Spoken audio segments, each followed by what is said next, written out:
सुप्रभात विद्यार्थियों। हम जूलिया एकांकी पढ़ रहे थे जिसके लेखक अंतोन चेखव जी है। चलिए इस एकांकी का अगला भाग पढ़ते हैं। हमने अब तक पढ़ा कि गृह स्वामी जूलिया को तनख्वाह देने के लिए बुलाते हैं। जूलिया के अनुसार उसकी तनख्वाह 40 रूबल महीना थी, परंतु गृह स्वामी कहते हैं 30 रूबल। और जूलिया के अनुसार उसे काम करते 2 महीने 5 दिन हुए, परंतु गृह स्वामी कहते हैं सिर्फ 2 महीने हुए। गृह स्वामी उसकी इतवार की और अन्य छुट्टियों की तनख्वाह काटते हैं और कहते हैं कि 2 महीने के 60 रूबल और उसमें से 19 छुट्टियों के काटने पर बचते हैं 41 यानी 41 रूबल। जूलिया अपने दबे स्वभाव की वजह से जरा भी विरोध नहीं कर पाती। चलिए आज आगे पढ़ते हैं। गृह स्वामी डायरी के पन्ने पलटते हुए कहते हैं, हाँ याद आया, 1 जनवरी को तुमने चाय की प्लेट और प्याली तोड़ी थी। प्याली बहुत कीमती थी, मगर मेरे भाग्य में तो हमेशा नुकसान उठाना ही बदा है यानी लिखा है, यानी मेरे भाग्य में तो हमेशा नुकसान उठाना ही लिखा है। मैंने जिसका भला करना चाहा उसने मुझे नुकसान पहुंचाने में कोई कसर नहीं छोड़ी है। खैर मेरा भाग्य। हाँ, तो मैं प्याली के 2 रूबल ही काटूंगा। अब देखो, उस दिन तुमने ध्यान नहीं दिया और वहाँ किसी टहनी की खरोच लगने से बच्चे की जैकेट फट गई। 10 रूबल उसके गए। इसी तरह तुम्हारी लापरवाही की वजह से घर की सफाई करने वाली नौकरानी मारिया ने वान्या के जूते चुरा लिए। रुक कर कहते हैं, तुम मेरी बात सुन भी रही हो या नहीं? जूलिया मुश्किल से अपनी रुलाई रोकते हुए कहती है, जी सुन रही हूँ। गृह स्वामी कहते हैं, हाँ ठीक है। अब देखो भाई, तुम्हारा काम बच्चों को पढ़ाना और उनकी देखभाल करना है। तुम्हें इसी के तो पैसे मिलते हैं। तुम अपने काम में ढील दोगी तो पैसे कटेंगे या नहीं? मैं ठीक कह रहा हूँ ना? तो जूतों के 5 रूबल और कट गए। और हाँ, 10 जनवरी को मैंने तुम्हें 10 रूबल दिए थे। गृह स्वामी बताते हैं कि 1 जनवरी को तुमने चाय की प्लेट और प्याली तोड़ी थी, उसके 2 रूबल। तुमने ध्यान नहीं दिया, इसलिए टहनी की खरोच लगने से बच्चे की जैकेट फट गई, तो जैकेट के 10 रूबल।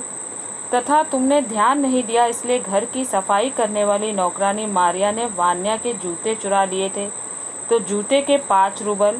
और 10 जनवरी को मैंने तुम्हें 10 रूबल उधार दिए थे।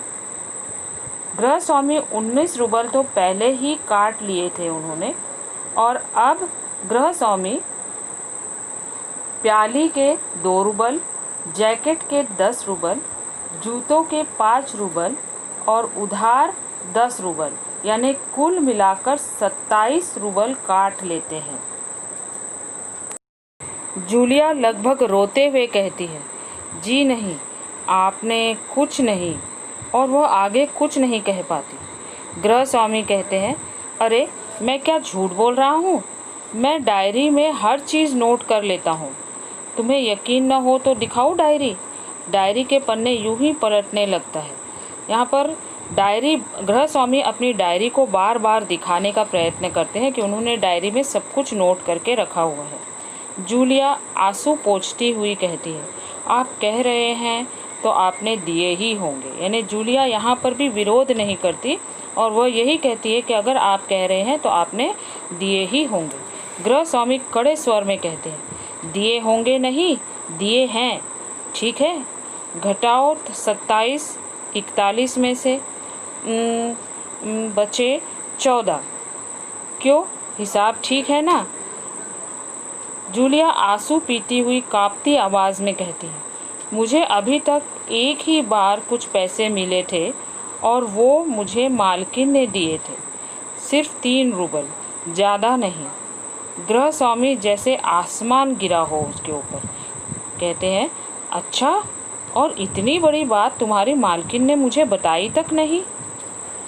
गृह स्वामी जूलिया के धीरे धीरे कई पैसे काट रहे थे और उन्होंने कहा कि उन्होंने जूलिया को 10 रूबल उधार दिए थे। जूलिया अपने दबे स्वभाव की वजह से कुछ नहीं कह पाती। वह इतना ही कह पाती है कि आपने मुझे कुछ नहीं दिए। तो गृह स्वामी कहते हैं वे डायरी में सब नोट करके रखते हैं और डायरी के पन्ने पलट पलट कर उसे दिखाने लगते हैं। जूलिया हर चीज़ में हाँ मिलाती है कि आप कह रहे हैं तो आपने दिए ही होंगे। तो गृह स्वामी जूलिया की तनख्वाह जो 30 रूबल महीने के हिसाब से 2 महीने के 60 रूबल थी में से छुट्टियों के 19 रूबल काटते हैं तो बचते हैं 41। अब 41 रूबल में से प्याली, जैकेट, जूतों और उधार दिए हुए रूबल काटते हैं, यानी 27 रूबल काटते हैं तो बचते हैं 14 रूबल। गृह स्वामी ने 10 रूबल जो उधार के काटे थे उसके बारे में जूलिया कहती है कि मुझे एक ही बार, वो भी मालकिन ने सिर्फ 3 रूबल दिए थे। देखो, तुम न बताती तो हो जाता ना अनर्थ। खैर, देर से ही सही, मैं इसे भी डायरी में नोट कर लेता हूँ। डायरी खोलकर उसमें यूं ही कुछ लिखता है। हाँ, तो 14 में से 3 और घटा लो, बचते हैं 11 रूबल। वो 11 रूबल गृहस्वामी उसे देते हुए कहते हैं, संभाल लो, गिन लो, ठीक है ना। जूलिया कांपते हाथों से रूबल लेती है, कांपते ही स्वर में कहती है, जी धन्यवाद। गृहस्वामी अपना गुस्सा नहीं संभाल पाता, ऊंचे स्वर में लगभग चिल्लाते हुए कहते हैं, तुम मुझे धन्यवाद दे रही हो जूलिया, जबकि तुम अच्छी तरह जानती हो कि मैंने तुम्हें ठग लिया है। ये ठग लिया जो है यह मुहावरा है, ठग लेना, जिसका अर्थ है धोखा देना।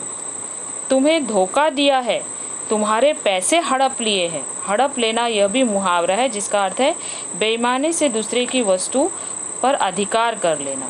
हड़प लेना मुहावरा है जिसका अर्थ है बेईमानी से दूसरे की वस्तु पर अधिकार कर लेना। तुम्हारे पैसे हड़प लिए हैं और तुम इसके बावजूद मुझे धन्यवाद दे रही हो। गुस्से में आवाज़ कांपने लगती है। जूलिया कहती है, जी हाँ मालिक। गृह स्वामी गुस्से से तुतलाने लगता है, जी हाँ मालिक, जी हाँ मालिक, क्यों जी हाँ मालिक। जूलिया कहती है, डर जाती है और भयभीत स्वर में कहती है, क्योंकि इससे पहले मैंने जहाँ जहाँ काम किया उन लोगों ने तो मुझे 1 पैसा तक नहीं दिया।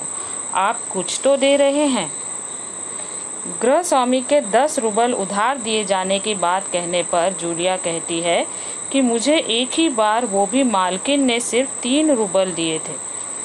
मालकिन ने 3 रूबल दिए थे, यह बात पता चलते ही गृह स्वामी वे 3 रूबल भी काट लेते हैं, यानी बचे हुए 14 रूबल में से 3 रूबल काटकर उसे 11 रूबल दे देते हैं। जूलिया रूबल लेकर गृह स्वामी को धन्यवाद देती है। इसलिए गृह स्वामी गुस्से से कहते हैं कि तुम अच्छी तरह जानती हो कि मैंने तुम्हें ठग लिया है, तुम्हें धोखा दिया है, फिर भी तुम मुझे धन्यवाद दे रही हो। गृह स्वामी जूलिया की परीक्षा लेना चाहते थे कि जूलिया और कितने दिन तक घर में दबकर काम करेगी। वह अपने हक के लिए बोलती क्यों नहीं। वह हर चीज़ में हाँ मिला भरती जा रही है और गृह स्वामी जो कह रहे हैं उसे स्वीकार करती जा रही है। इसलिए गृह स्वामी को एकदम से गुस्सा आ गया। जूलिया गृह स्वामी का गुस्सा देखकर उन्हें बताती है कि इससे पहले उसने जहाँ भी काम किया उन लोगों ने उसे 1 पैसा तक नहीं दिया। आप कुछ तो दे रहे हैं, इसलिए जूलिया गृह स्वामी को धन्यवाद कह रही है। गृह स्वामी क्रोध के कारण कांपते और उत्तेजित स्वर में कहते हैं, उन लोगों ने तुम्हें 1 पैसा तक नहीं दिया जूलिया। मुझे यह बात जानकर जरा भी आश्चर्य नहीं हो रहा है। और अपना स्वर धीमा करके कहते हैं, जूलिया, मुझे इस बात के लिए माफ़ कर देना कि मैंने तुम्हारे साथ एक छोटा सा क्रूर मजाक किया, पर मैं तुम्हें सबक सिखाना चाहता था। देखो जूलिया, मैं तुम्हारा 1 पैसा नहीं मारूंगा, यानी 1 भी पैसा नहीं काटूंगा। जेब से निकाल कर, यानी अपने जेब से वह पैसे निकाल कर कहते हैं, ये है तुम्हारे 80 रूबल, यानी 40 रूबल महीने के हिसाब से 2 महीने के 80 रूबल उसे देते हैं। मैं अभी इन्हें तुम्हें दूंगा, लेकिन इससे पहले मैं तुमसे कुछ पूछना चाहूँगा। जूलिया, क्या ये ज़रूरी है कि इंसान भला कहलाने के लिए इतना दब्बू, भीरू और बोदा बन जाए? यहाँ पर दब्बू का अर्थ है दबा हुआ, यानी किसी के सामने न बोल पाने वाला। भीरू यानी डरपोक, बोदा यानी कमज़ोर। तो वे जूलिया से कहते हैं कि जूलिया, क्या ये ज़रूरी है कि इंसान भला कहलाने के लिए इतना दब्बू, भीरू और बोदा बन जाए कि उसके साथ जो अन्याय हो रहा है उसका विरोध तक न करे, बस खामोश रहे और सारी ज्यादतियाँ सहता रहे? नहीं जूलिया, नहीं, इस तरह खामोश रहने से काम नहीं चलेगा। अपने को बचाए रखने के लिए तुम्हें इस कठोर, क्रूर, निर्मम और हृदयहीन संसार से लड़ना होगा। यहाँ पर जो संसार का वर्णन किया गया वह कठोर संसार, क्रूर संसार, निर्मम यानी निर्दयी संसार, हृदयहीन संसार यानी जिसके अंदर हृदय ना हो ऐसा संसार, इससे संसार से लड़ना होगा। अपने दांतों और पंजों के साथ लड़ना होगा। यह मुहावरा है, दांतों और पंजों के साथ लड़ना, यह मुहावरा है जिसका अर्थ है पूरी शक्ति के साथ लड़ना, यानी दांतों और पंजों के साथ लड़ना होगा, यानी पूरी शक्ति के साथ लड़ना होगा। मत भूलो जूलिया, इस संसार में दब्बू और रीढ़ रहित लोगों के लिए कोई स्थान नहीं है, कोई स्थान नहीं है। गृह स्वामी कहते हैं कि मैंने तुम्हें सबक सिखाने के लिए तुम्हारे साथ एक छोटा सा मजाक किया था। मैं तुम्हारे एक भी पैसे नहीं काटूंगा।